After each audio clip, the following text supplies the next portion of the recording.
Actually, it was, I think, a normal childhood. We were kind of a lot different from today. We were kind of just a lot of freedom. And I went to school through graduated high school that I went in Silverton. We didn't play video games and things like that. We were out playing marbles or hide and seek or whatever. So we were kind of turned loose for the most part, other than chores and everything else that we had to do.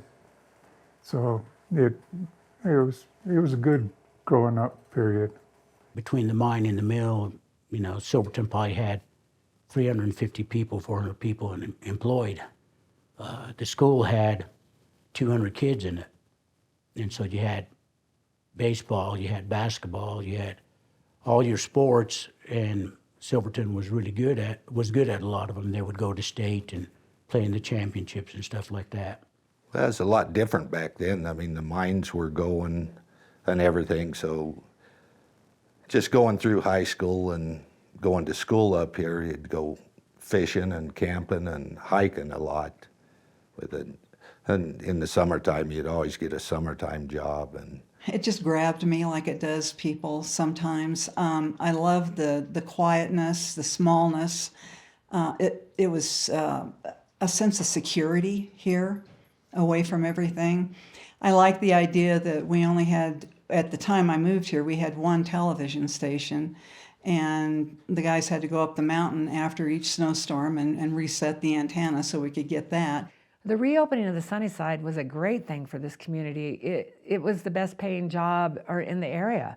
I mean, we had miners from Montrose come here, we had miners from Durango, Bayfield. The mining jobs in the 1970s, early 80s were the highest paying jobs that someone like me was aware of at that time. So it was a real economic boost for those people who had those jobs.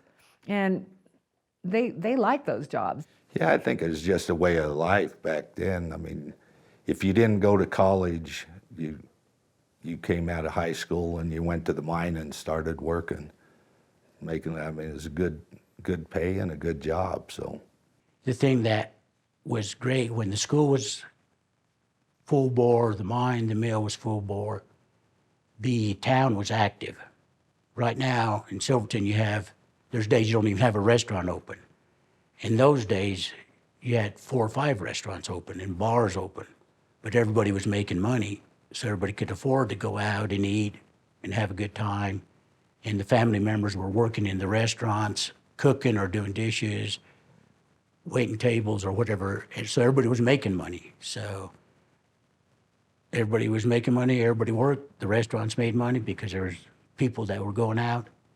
And now, because there's so few people in Silverton, that it's hard for any business to really make it in the wintertime, because you're trying to take 40 people to have 4 restaurants survive through winter, and there's just not enough people anymore. Mining was a major source, at least the Sunnyside mine. I know that they made up 30% of the taxes of San Juan County. And the millions of dollars that went into payroll, I don't know how much payroll was, but it was huge.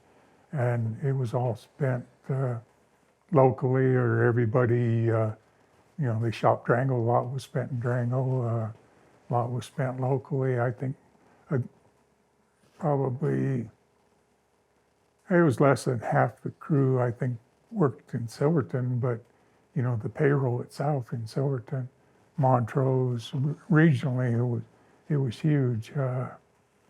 And so basically when it shut down, it was a huge impact to San Juan County. There were like multiple bars open. There'd be, there'd be like 3 bars with bands. Now you get a band like twice in the summer or something like that at one place. So there was a lot of, there were 2 grocery stores open, 2 liquor stores. There was a lot of money being spent in town, and because those guys were making good money, they were spending a lot of money in town for sure. It was hard for me to find a place to live because the mine was at full employment, and of course the summer tourist season brought more people in with the narrow gauge train. But once I knocked around a little bit, I was able to find a place to live, at least temporarily. I know, like in Silverton now, it's kind of, we have this big housing issue, they say, and there's a, but that issue has been here since the late 60s. The only difference is back then is that the guys that worked in the mine and stuff, 30% or 40% of them commuted either from Montrose, Ouray, Durango, Ridgeway, because they could make enough money, so they bought houses over there. And it was the same thing then. There was nothing really for the wives to do here, so it's like, we want to move, so they ended up going to Montrose, but the guys still commuted back and forth. And they all drove two-wheel drive cars, and 5 or 6 of them commuted together in a vehicle and came to work every day at the Sunnyside.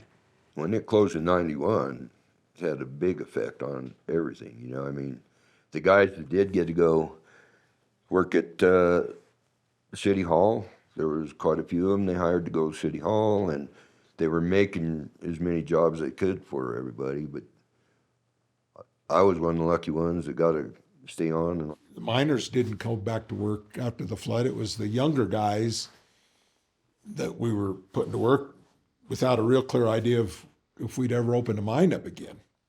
Pretty much the death toll for Silverton, because you lost 300 high-paying jobs with benefits. And when I first came to town, I couldn't find a place to live. There were probably 900 people living in town, so there was a lot going on. People had to move. Our school shrank, where, when my kids went here, Kelly would have been the only one in her class. So that's harsh.